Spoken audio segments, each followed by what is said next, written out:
Hashama harka funee akka mul'atan kabajamtoota daawwattoota TV Hararii oduu galgala kana qabannee gama keessan dhiyaanneeti jirra. Naannichatti hojii misooma daandii waliin wal qabatee rakkooleen bulchiinsa gaarii ka'aatii turan. Bara baajatichaan haala fooyya'ina qabuun hiikamuun ibsameeti jira. Waajirri abbaa taayitaa daandii fi misooma magaalaa naannoo Hararii miseensota koree dhaabbii mana marii naannichaaf karoora raawwii ji'a 6 kan bara 2012 yeroo dhiheessee kan ibsee ta'uun ibsameeti jira jechuun Amiir Usmaanitu gabaasee bal'inasaa Misakir Alamaayyaw akkatti aanutti isiniif dhiyeessa.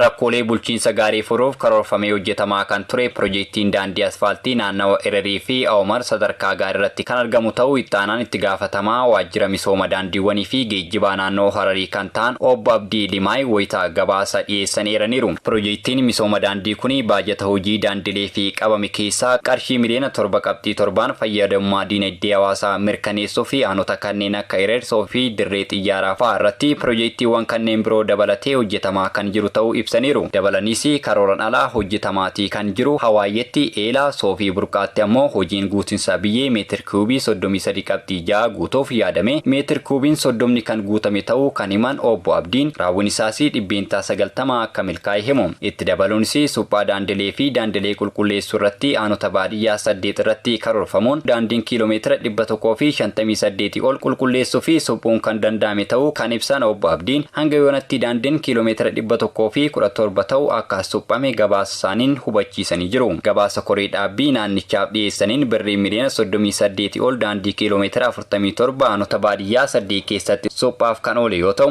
birrii miliyoona 37 ol ammoo suphaa daandii kiiloomeetira 22 ta'an kan aanota baadiyyaa 5 giddu galeessa godhateera. Birrii miliyoona 21 ammoo daandii asfaaltii kiiloomeetira 2.5 ittiin hojjechuuf baajata dhaabbiirraa kan fudhatame ta'uus ibsamee jira. Wayita piroojeektiin kun hojjetamutti rakkooleen maashinoota rakkoon dhiyeessii hawaasni miira abbummaan piroojeekticha tumsuu fi kunuunsuu dhabuu akka hanqinaatti kaasaniiru. Obbo Abdiin gabaasa isaaniin akka eeranitti hoteela Daseetii hanga hoteela Misraaq Barriitti daandii asfaaltii jiru suphuu fi caalii baasiraan dorgomsiisuuf qaamni mo'ate erga adda ba'ee booda gara hojiitti kan galamu ta'uu ibsanii jiru. Galteewwan dhangala'oowwan ittisanis oomishamaa kan jiru ta'uu ibsaniiru. Bara baajataa kanaanis damee kana qofarratti namoota 210 carraa hojii uumuus ibsameera. Gama biraan gabaasa isaanii keessatti kan kaasan Obbo Abdiin waa'ee weerara vaayirasii COVID-19 ilaalchisuun hanga yoonatti kanaan wal qabatee murtee darbeen adabbiiwwan garaagaraa 35 qarshii 386 galii ta'uu ibsaniiru. Magaalaa Hararitti rakkoolee geejjibaa hir'isuu fi minibaasiiwwan 20 gara hojiitti akka galchanis himaniiru. Gaafiiwwanii fi yaadota koree dhaabbii biraa kaaniifis Obbo Abdiin deebii laatanii jiru. Gabaasni kan Amiir Usmaani.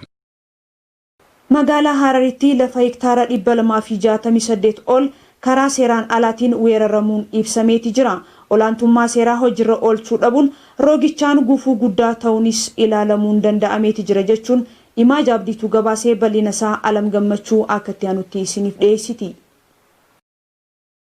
Koreen dhaabbii mootummaa naannoo Hararii haala raawwii karoora ji'a 11 biiroo misooma magaalaa fi koonistirakshinii gamaggame. Ji'oottan 11 dabranitti naannichatti baasii qarshii biiliyoona 1.22 oliin piroojektonni mootummaa gurguddaan giddugaleessii fi xixiqqaan raawwatamuu gabaasichaan himamee jira. Piroojektota bara baajetichaatti eegalaman keessaa haalli raawwii isaanii parsantaa 42 irra kan ga'e hojiin haaromsaa manneen jireenyaa namoota harka qalleeyyii fi manni jireenyaa barsiisota 40 isaan tokko ta'utu himame. Piroojektota bara baajetichaatti eegalaman keessaa haalli raawwii isaanii parsantaa 42 irra kan ga'e hojiin haaromsaa manneen jireenyaa namoota harka qalleeyyii fi manni jireenyaa barsiisota 40 isaan tokko ta'utu himame. Dabalataanis ijaarsi manneen aadaa Oromoo fi Hararii iddooleen gurgurtaa oomishaalee qonnaan bultoota waliigaltee xumuranii gara hojiitti kan galan ta'utu himame. Lammiilee 300 ta'aniif carraan hojii uumamuu fi hanga qarshii miliyoona 1.9 walitti hidhamiinsi gabaa uumuun danda'amuun isaas himamee jira. Gaazexeessitoonni fi hojjettoonni eejansii sabquunnamtii uummata naannoo Hararii daandiilee gurguddoo magaalattii irratti naanna'uun hawaasni naannichaa tatamsa'ina vaayirasii koronaa irraa of eeguu akka qaban hubannoo laataniiti jiran. Gareen gaazexeessitoota eejansichaa hawaasni ofii fi maatii isaa dhukkubicha irraa baraaruu akka qabanis gaafatanii jiran jechuun Nasiim Muhammad Nuuriitu gabaasee dabalata qabna. Weerarri vaayirasii koronaa erga addunyaa kanarratti mudatee fi as jidduu miliyoona qabuudhaan kumaatamoota ajjeeseera. Dhibeen kun magaalaa Chaayinaa bulchiinsa Hubei magaalaa Wuhanitti erga mudatee gaazexeessitootni addunyaa kana miidiyaalee adda addaatiin odeeffannoo wayitaawaa hawaasa addunyaatiin gahaa turanii jiru. Odeeffannoo istiidiyoodhaa hawaasaa fi tamsaasuu bira dabree qaamaan uummata keessatti argamuudhaan hawaasa barsiisuu irratti argamu. Bu'uuruma kanaan gareen gaazexeessitoota ejensii quunnamtii naannoo Hararii daandiiwwan gurguddoo magaalaa Harar naanna'uudhaan hubannoo laachaa oolaniiru. Adda durummaadhaan dhibee vaayirasii koronaa dura dhaabbachaa kanneen jiran ogeessonni fayyaa qaamoleen nageenyaatii fi ogeessonni miidiyaa durummaan kanneen eeramanii fi jiraachuun tokko keenya kaanii fi fayyaadha mata duree jedhuun hojiin hubannoo cimsuu laatameera. Hojjettootni bulchiinsaatii fi gaazexeessitootni ejensii quunnamtii naannoo Hararii daandii irra naanna'uudhaan hubannoo laatanii jiru. Jiraattota magaalaa Hararii hundaaf akkuma beekamutti koronaa vaayirasii addunyaa kana raasaa kan jiru ta'uu isaa ni beekama. Nuti akka miidiyaa magaalaa Hararii fi akkasumas FM Harariidhaan wal qabatee tatamsa'ina isaatiin wal qabatee hojiilee dhukkuba kanaatiin hubannoo uumuu barbaachisan hunda isiniif kennaa turreetti jira. Afaan adda addaa sadiin kan isin biraan gahaa jirru ergaa tana kabajamtoota jiraattota magaalaa keenya warreen hojii bittaa fi gurgurtaa irratti argamtan yooti wal nageenyee harka wal qabannee gorsa ogeeyyiilee fayyaa isaan nuyi man hojiirra oolfanne vaayirasii koronaatii fi dhimmootuma fedheewuu akka moonee gubbaa darbuu dandeenyu qabatamaadhaan dhiheenyattii fi seenaa keessattis garreetti jirra. Hubannoo kanaanis gorsaa karaa adda addaatiin isiniif laatamu hojiirra oolchuun of eeggannoo akka taasisan dhaamanii jiru. Hubannoo kanaanis gorsaa karaa adda addaatiin isiniif laatamu hojiirra oolchuun of eeggannoo akka taasisaniif hawaasaaf dhaamsa dabarsanii jiru. Gaazexeessitootni yeroo kanatti akka jedhanitti dagannoo fi dantadabdummaan hawaasa bira jiru tatamsa'ina vaayirasichaatii fi haala mijataa waan uumuu fi gara booda gatii nu kafalchiisuu danda'a waan ta'eef of eeggannoo cimaa taasisuutu feesisa jechuun ergaa dabarsanii jiru jechuun Nasiim Mahammad Nuuriitu gabaase. Sadarkaa aanaa Soofitti biqiltuu bara dabree 350 dhaabaman keessaa parsantaan 87 biqiluu waajirri misooma qonnaa aanaa Soofii beeksiseeti jira. Bara kana biqiltuu 950 dhaabuuf haal dureeleen qophii barbaachisu xumuramuun gara hojiitti galus beeksisanii jiran jechuun Diinee Mahammadiitu gabaasee bal'ina isaa akka itti aanutti isiniif dhiyeessa. Aanaalee baadiyyaa sadan naannoo Hararii jala jiran keessaa aanaan Soofii tokko gaatoo aanicha raddoo 7 fi gandoota baadiyyaa 77 akka qabu odeeffannoo waajjira bulchiinsa aanichaa argame ni mul'isa. Ejeensiin sabquunnamtii naannoo Harariitis biqiltuulee bara dabre dhaabaman sadarkaa irratti argame ilaalchisee daawwii dirree taasisee jira. Bu'uuruma kanaan biqiltuulee raddaa burqaatti dhaabamanii jiran tuttuqaa namaa fi bineeldota irraa daangeffamuu isaa fi yeroo ammaa haala gaarii irratti argamuu isaa ija kaameraatiin mirkaneeffachuu dandeenye jira. Aanaa Soofiitti itti gaafatamaa waajjira qonnaa obbo Nasraddiin Ahmad akka jedhanitti bara dabre biqiltuulee 300 fi 50 dhaabaman kunuunsaa fi hojiin eegumsa cimaan taasifamuu isaatiin biqiltuuleen parsantaan 83 ol ta'uu biqiluu isaa himanii jiran. Biqiltuuleen dhaabaman iddoo 3tti addaan baasuun biqiltuu bosonaaf gargaaru dawaa fi akkasumas biqiltuulee firiin isaanii nyaataman dhaabamuu isaa dubbatanii jiran. Bara deengaddaa wanni keessattuu biqiltuulee gaaraa bosonaaf jechuu kaan firaafiree wanni muduraa jennuun sanii fi ornaameetalii kan dawwaa fayyadamu. Addaan baafnee bifa sadiitiin bifa duulaatiin hawaasa keenya qonnaan bultoota isaan wajjin marii bal'aa gaggeessinee booda gama hojiitti galle jechuudha. Keessattuu bara deengaddaa 350 biqiltuuleen araddaa lameen keessatti kadhaabne.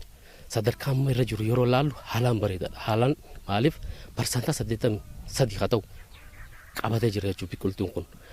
Bosonni mancaa'uun isaa dhiibbaa jijjiirama qilleensaatiin dhufu dabaluun achitti oomishaa fi oomishtummaa irratti miidhaa olaanaa akka dhaqqabsiisu qonnaan bultoonni hubachuun kaka'umsa olaanaa mataa isaaniitiin hojii duulaa shaaraa magariisa kanaaf shoorri hawaasni naannochaa gumaachan olaanaa ta'uu himan. Dhiibbaa inni fiduu harkanii jiran oomishaa fi oomishtummaa irratti hangam takka oomishni gad deemaa jiruusaa biyyeen dhiqamaa deemuusaa galaanni isaan odoo isaan waan akka ittiin fayyadaman deemuusaa arganii jechuudha. Kanaaf akkamitti deebisuu qabaa kajuu isaan hojii eegama reenne booda iddoo kan akka fakkeenyatti fudhannee hojii keessa akka galle jechuudha. Garuu dhiibbaan amma dura jiran isaan hubatanii qixasirratti jijjiiramuu qabaa kajuu walii galameeti karaa hojii waan galee jecha ammaa tana gisan haalli magariisaa isaa deebi'aa jira. Bishaan illee lafti kun qabachaa deemuusaa illee nullee hubachaadha. Kana jechuun adeemsa keessatti bishaan lafa jala jiru giraand wootar kajuun sanillee gabbachaa ni deema. Isaanis hubachaa deemu. Asii misoome jechuun gaara kana qofaa miti. Asii gad ka jiru hundaa'u bishaan bahaa layiniik duraan jirus deebi'aa deemuusaafis bu'aa if danda'e waan qabu jecha adeemsi jiru kun akkanumatti fufuu qabaa jechuudha.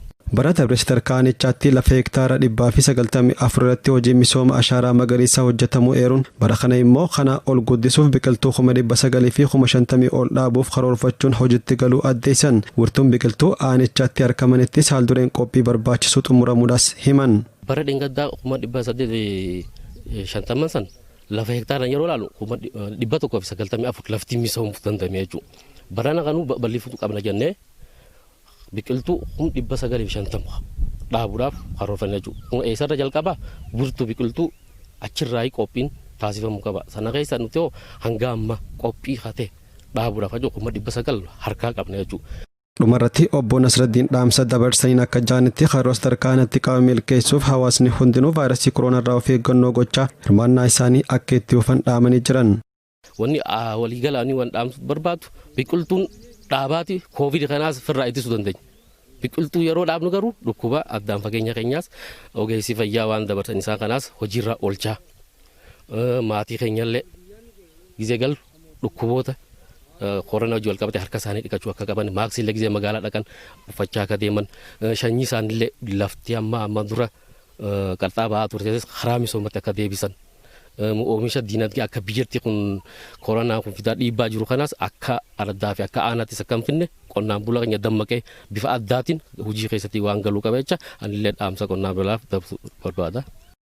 Jiraata aanaa Soofii Araddaa Burqaa kan ta'an obbo Abdii Biroo Bakarii fi obbo Abdurrahmaan Abdullaahi biqiltuulee bara dabre dhaabaman haala itti kunuunfamaa turan ejjeensa qunnamtii naannoo Hararitti akkana jechuun ibsan. Laallaangi kunuunsaa turre eega dhaabamtee jiddu bonaarraan tanaa kanarraa qabee harreedhaan ceekuudhaan bishaan itti naqaadhaa jalasii dalagaadhaa turre jechuudha. Asii dura mancaafamaa ture waan gartee mukaan mancaadhaan ciruu fi kana cufaqa. Amma saniifuu waan gartee rakkoon wanni baay'achaa deemtu jecha amma jijjiirama akka itti finne jala ejjinee dalagaa nama seenus dhoorkaa addunyaa seentus dhoorkaa akkasitti itti fayyadamuu jirra jechuudha. Sadarkaa kanaan asiin geenye. Biqiltuulee bara bal'een gaddaatii duraati. San biqiltuuleen tana akka gaarii tajaajilaa jira akka ilmoo namaatti jala deemnee bonallee haxaawaa mootummaanis nu cinaa waan dhaabbatee jiru nutis akkasitti tana akka ilmoo namaa tajaajilaa jira jechuudha biqiltuu tana. Amma dhugumatti dhiyoota hawaasni asii walii qabameeti gammachuudhaan gaarran kun duraan waf qaloo malee waan takka hin qabu jechuudha. Mukkeen addaa dhabamee jira. Mukkeen san hunda adda buusuudhaaf tarkaanfii jajjabduu hawaasni gammachuudhaani waan tana hojii godhateetti jira jechuudha nu cinaa dhaabbachuudhaan. Itti aanaan hoogganaa biiroo misooma qonna naannoo Hararii obbo Shaamii Abdii hammagamee isaaniitiin biqiltuulee bara dabre dhaabaman sadarkaa naannootti dhaabaman sadarkaa gaarii irra ga'uu kan danda'an biirichi xiyyeeffannoo olaanaatti kennuun tuttuqaa namaa fi bineeldota irraa akka daangifaman gochuu fi waardiyaan akka eeggaman gochuuf bajanni ramadamuu yaadachiisan. Biqiltuu akka waliigalaatti naannoo teenyatti waggaa kutee bara 2010 biqiltuu gamma miliyoona takka tuqaa shanitti siquudha kan nuti dhaabne. Kana keessaa harki 83 qabateeti jira jechuudha. Kunis rakkoowwan amma dura ture gatteenyee ilaallee keessattuu tuttuqaa namaa fi beeylada irraa walaba godhame biqiltuun kun akka sirritti qabatu godhuu irratti hanqinaatu jira jennee waan laalleef waggaa kute kan iddoowwan biqiltuun kun dhaabbatan irratti nam lama xibbaqaa takka yoo waardiyaa ramanneeti jira jechuudha. Sababa kanaan keessattuu bona irratti to'annoo fi hordoffii gooneen deeggarsi barbaachisu biqiltuudhaaf kan godhame bishaanillee obaasuudhaan bifa bareedatti haala jaamuun qabattee jirti jechuu harki 83. Eegaan kabajamtoota daawwattoota TV Hararii oduun galgala kanaaf sagantaa afaan Oromoo irraa walitti qindeeffannee kanuma oduu wajjin isaan tatannaa tasfaayitiin ture qophiileen TV Harar kanneen hafanitti fufanii turtii gaarii halkan gaarii.